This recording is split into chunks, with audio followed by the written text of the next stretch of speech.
Assalamu alaikum class. Today we'll start the chapter number 6 of your that is environment and natural resources और उसके chapter number lesson 1 को आज हम लोग plan कर रहे हैं. This is about the atmosphere.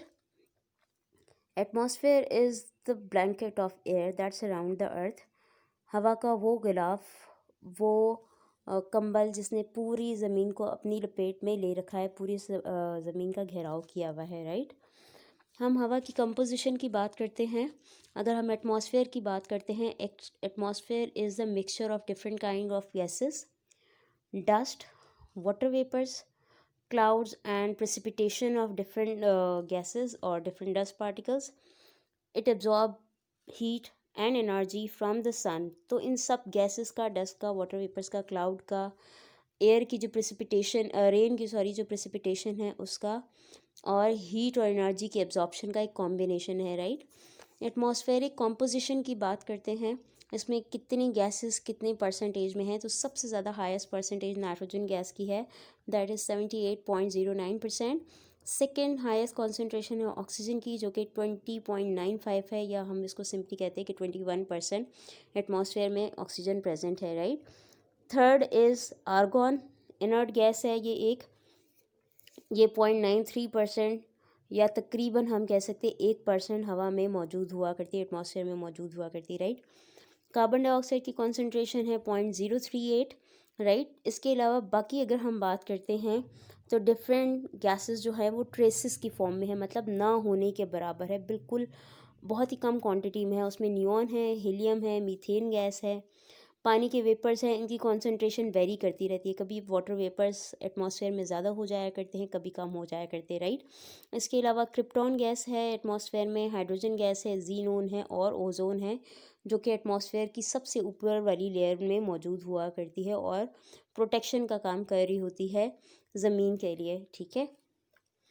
Layers of atmosphere की बात करते हैं. Atmosphere is divided into different types of layers, right. और इन लेयर्स की अगर हम बात करते हैं कि क्यों एटमॉस्फेयर को डिफरेंट टाइप्स की लेयर में डिवाइड किया गया है, तो ये टेम्परेचर की बेस पे डिवाइडेड हैं. प्रेशर चेंज हो जाया करता है जैसे जैसे हम ज़मीन से ऊपर जाते हैं, तो डिफरेंट हाइट के ऊपर जाकर प्रेशर चेंज हो जाया करता है जैसे जैसे हाइट इंक्रीज़ होती है, ज़मीन की सतह से हम ऊपर जाते हैं.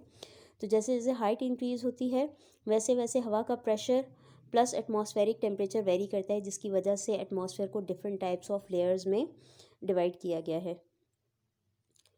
रिमाइंडर एक और कि अगर हम मेन फोकस करें कि कौन सी चीज़ बेस है for the formation of different types of layers, so earth's atmosphere is divided into 4 main layers, and that division is based upon the changes in temperature as per height, as per change in height. जैसे जैसे height change होगी वैसे वैसे temperature vary करता है, और उसी को बुनियाद बनाया गया है for the division of atmosphere in different types of layers, right. तो आप लोगों ने मुझे ये भी बताना है कि क्या बेस है एटमॉस्फेरिक डिवीजन की. What is the base of atmospheric division, right.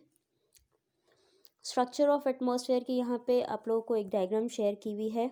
Structure of atmosphere, और we can say the atmospheric layers. यहाँ पे थर्मोस्फेयर है, स्ट्रेटोस्फेयर है, मीज़ो है, ठीक है. इसके ट्रोपोस्फेयर है, स्ट्रेटो है, मीज़ो है, थर्मो है और एक्सोस्फेयर है. 5 लेयर्स में एटमॉस्फेयर को डिवाइड किया गया है so far. So why is the atmosphere divided into 4 different layers. इसको हम फिर से एक दफ़ा रीन्यू कर रहे हैं, रिविजिट कर रहे हैं. Atmosphere is divided into 5 different layers because the atmosphere is not uniform, its properties change with the altitude. मैंने आप लोगों को पहले ही कहा कि जैसे जैसे हाइट चेंज होती है वैसे वैसे, क्योंकि एटमॉस्फेयर की प्रॉपर्टीज़ चेंज होती हैं इसीलिए उसको डिफरेंट लेयर्स में डिवाइड किया गया है, right. Two properties change with the altitude. Altitude mean height की बेस पे जैसे जैसे हाइट चेंज होती है एल्टीट्यूड चेंज होता है, air pressure, air temperature change हो जाता है, right. And we will discuss each layer one by one. Starting from the troposphere. layers of atmosphere. First layer of atmosphere is troposphere. It is the lowest and the thinnest layer. सबसे पतली layer ये हुआ करती है, और सबसे नीचे की तरफ ज़मीन से जैसे ही ऊपर उठते हैं तो ट्रोपोस्फेयर स्टार्ट हो जाता है, राइट. 12 to 20 किलोमीटर इक्वाटर पे हुआ करती है ये. जबकि पोल्स की अगर हम बात करते हैं, ज़मीन के किनारों की अगर हम बात करते हैं, तो वहाँ पे 8 to 10 किलोमीटर्स हुआ करती है, right. 10 to 12 kilometre moderate latitudes के ऊपर हुआ करते हैं। ये लैटीट्यूड क्या है, इक्वेटर क्या है, ये हम SST बचपन में पढ़ चुके हैं, हमें ये सारी टर्म समझा दी गई हैं, ठीक है। 90% ऑफ द एटमॉस्फेरिक मास ये बनाया करती है। इस पे टेम्परेचर डिक्रीज़ होता है विद द एल्टीट्यूड। जैसे जैसे हम थोड़ा सा ऊपर जाते हैं तो टेम्परेचर डिक्रीज़ होना शुरू हो जाता है, राइट। 6 सेंटीग्रेड पर किलोमीटर ये टेम्परेचर चेंज हुआ करता है। हर 6 किलोमीटर के बाद 6 डिग्री सेल्सियस चेंज हो जाया करता है, right. Top of troposphere average temperature is 60 degree Celsius. यहाँ पे चेंज इन वेदर होता है, बाउंड्री है। Troposphere is the boundary between stratosphere and tropopause. Tropopause वो जगह है जहाँ पर ट्रोपोस्फेयर ऑलमोस्ट ख़त्म हो जाती है, ठीक है। और यहाँ पे आपको पिक्चर भी दिखाई हुई है ट्रोपोस्फेयर की, जो कि एरोप्लेन से ली गई है, ठीक है। स्ट्रेटोस्फेयर की बात करते हैं, this is the second layer. इसकी प्रॉपर्टीज़ की अगर हम बात करते हैं, it extend from 20 kilometre to 50 kilometre above the ground. It is less dense because it has less water vapours. Temperature increases with altitude to 0 degree Celsius. जैसे जैसे height change होती है तो 0 डिग्री सेल्सियस का चेंज आता है। Almost know whether occurrence, यहाँ पे वेदर अकरेंस नहीं होती, मतलब डिफरेंट किस्म के मौसम यहाँ पे हम ऑब्जर्व नहीं कर सकते हैं, right. Contains high level of ozone, ये प्रोटेक्शन के तौर पर काम कर रही होती है, ठीक है। यहाँ पे प्रोटेक्शन कैसे कि वो हार्मफुल रेडिएशन जो कि सनलाइट के साथ आ रही हैं, ये उनसे हमें प्रोटेक्ट करती है। स्पेशली अल्ट्रावायलेट रेडिएशंस को ये वहीं पर ट्रैप कर लिया करती है, ज़मीन तक पहुँचने नहीं देती है, ठीक है। Upper boundary of stratosphere is known as stratopause, जहाँ पे स्ट्रेटोस्फेयर ऑलमोस्ट ख़त्म हो जाता है, right. Third layer is mesosphere. It extend up almost 80 kilometre high. Gases are less dense there. सबसे ज़्यादा गैसेस आपको मिलेंगी स्ट्रेटोस्फेयर के अंदर, ठीक है। टॉपोस्फेयर के अंदर, हाँ। It stops materials to enter into the lower layers, कि अगर स्पेस से कुछ पत्थर वत्थर आ रहे हैं, कुछ मेटोयर्स आ रहे हैं, तो इन मेटोयर्स को ये ज़मीन में एंटर होने से रोकती है। Temperature decreases to -100 degree Celsius as altitude increases, क्योंकि हाइट ज़्यादा इंक्रीज़ हो जाती है, इससे टेम्परेचर डिक्रीज़ हो जाया करता है, राइट।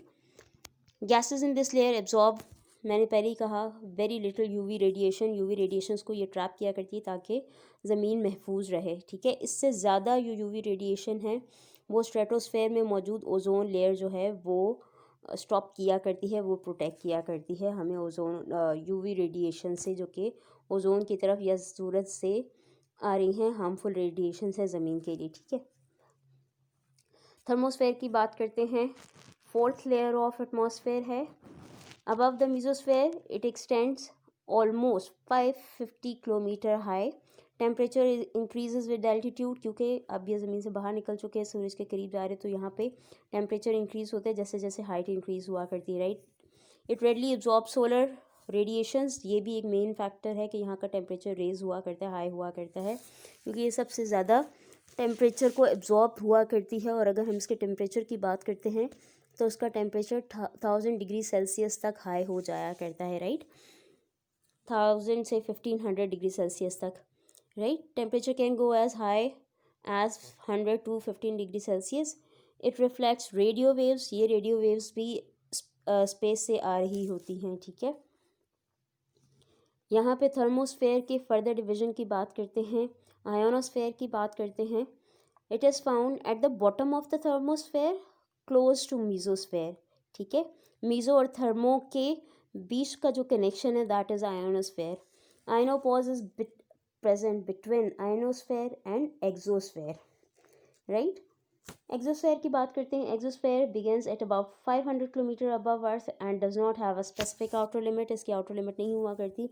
सैटेलाइट्स जो हैं वो इस एक्सोस्फेयर में ऑर्बिट किया करते हैं, यानी ज़मीन के गिर्द घूमा करते हैं, ठीक है। डिफरेंट आर्टिफिशियल जो सैटेलाइट्स हैं, जो मैन मेड सैटेलाइट्स हैं, हम उनकी बात कर रहे हैं, वो इस एक्सोस्फेयर के अंदर, जो कि थर्मोस्फेयर का ही अपर पार्ट है, वहाँ पर ऑर्बिट किया करते हैं, ज़मीन के गिर्द चक्कर लगाया करते हैं।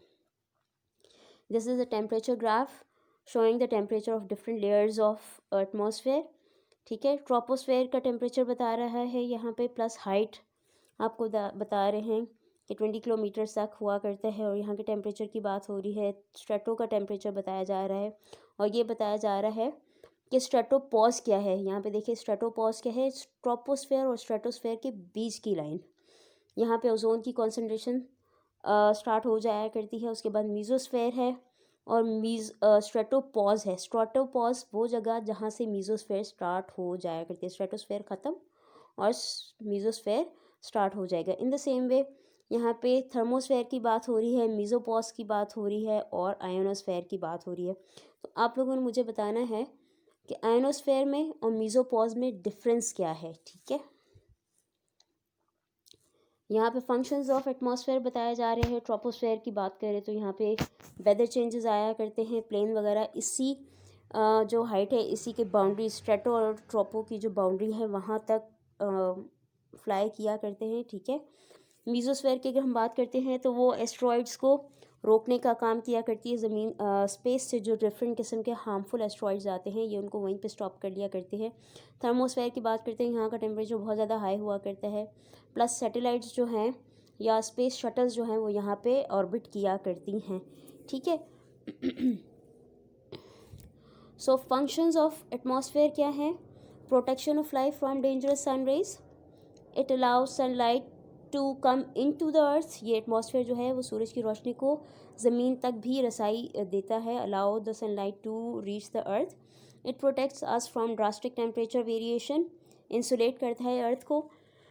It transports energy and water vapours, it stores nitrogen and carbon dioxide for plants and oxygen for animals breathing or the breathing of all the living organisms, right? The atmosphere protects from smaller meteoroids. Meteoroids means space से जो harmful पत्थर या इस तरह की चीज़ें आ रही होती हैं उन सब से हमें सेफ रखा करता है। ठीक है, these are the references of some books जहाँ से मैंने इस चीज़ को लिया है। Thank you so much. If you guys have any question you may ask me in the comment section, और कैसी थी ये वीडियो, हेल्पफुल थी नहीं थी, क्या था, ये भी आप लोग मुझे कमेंट सेक्शन में बताने वाले हैं। Thank you so much.